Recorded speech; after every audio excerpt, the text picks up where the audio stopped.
Lelinka good zivang in ka kisung lal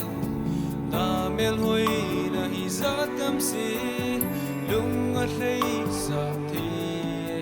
kahin mo niya panin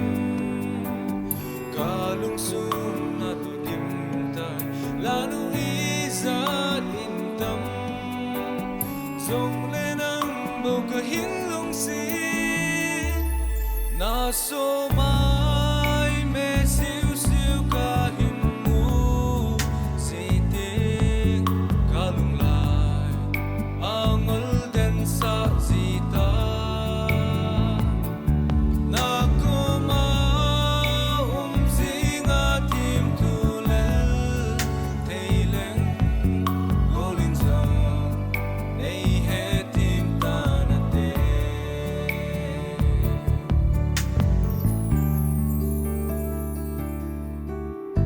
par sot bi kana day hin la say ngam lo par sot bi lel din ka guzin hin la lel ngam si lo nang la he na sa hello bang ana kitchen ke song lel day din hin gunang e na ngazingo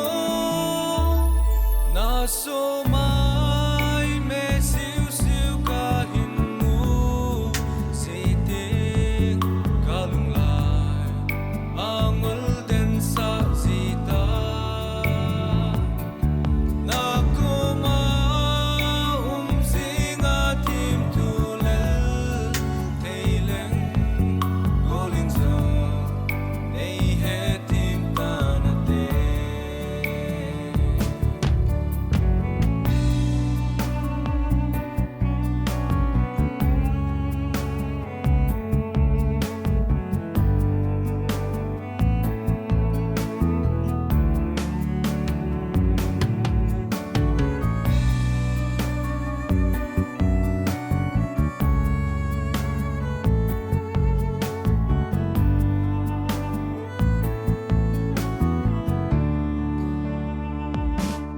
na so